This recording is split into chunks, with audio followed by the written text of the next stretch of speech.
ஒரு சாக்லேட் கொடுத்துட்டு ஏதோ ஒரு ஈஸியா அடைஞ்சது மாதிரி ஒரு சுருக்கி ஒரு ஆடம்பர விழாவாக தான் இப்ப எல்லா இடத்துலையும் நடந்துட்டு இருக்கு.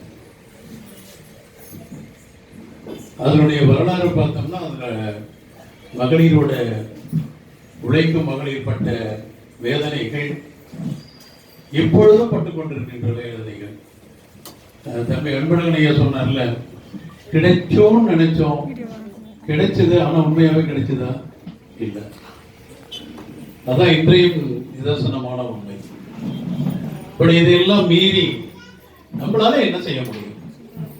இன்றைக்கு இந்த சமுதாயத்துக்கு நம்மளால என்ன செய்ய முடியுமோ அதை இந்திய அரசால் நடத்தப்படுகின்ற இளைஞர் நலம் மற்றும் மாவட்ட விளையாட்டு அமைச்சகம் நேரு யுவகேந்திரன் பண்ணிட்டு இருக்காங்க.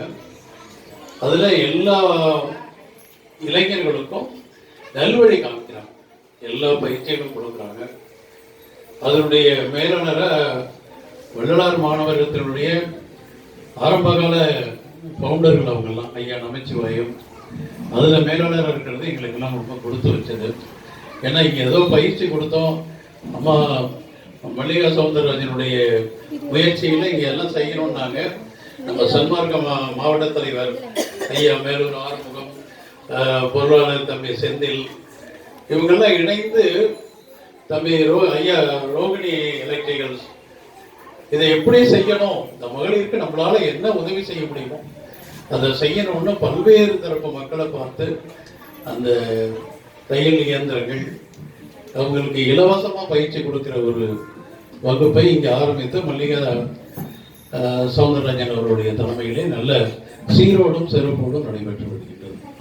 அதனால நம்ம என்ன செய்யலாம் இந்த மகளிருக்காக, நிச்சயமா பயனுள்ளதாக இருக்கும்.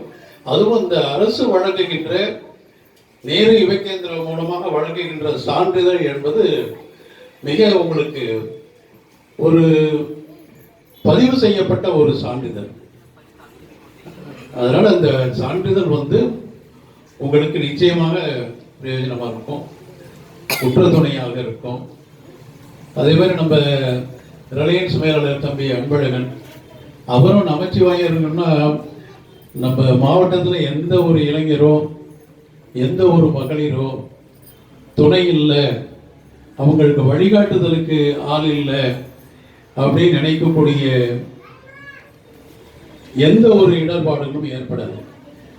நம்ம அருமை விவசாய பெருமகள் முத்துலட்சுமி அம்மா, திருமணி ராயபுரம் முத்துலட்சுமி, குருந்தங்குடி செல்வி அம்மா, அவங்களெல்லாம் நல்லபடியா இது போன்று பல்லாயிரம் மக்களை நல்லபடியா இயக்கிட்டு இருக்காங்க. அவங்கெல்லாம் இருக்கும்போது நீங்க அவங்கள அதே வாழ்க்கையில் நீங்க முன்னேறணும் அப்படின்னா வெறும் தையல் கொலையோட மட்டும் இல்லாம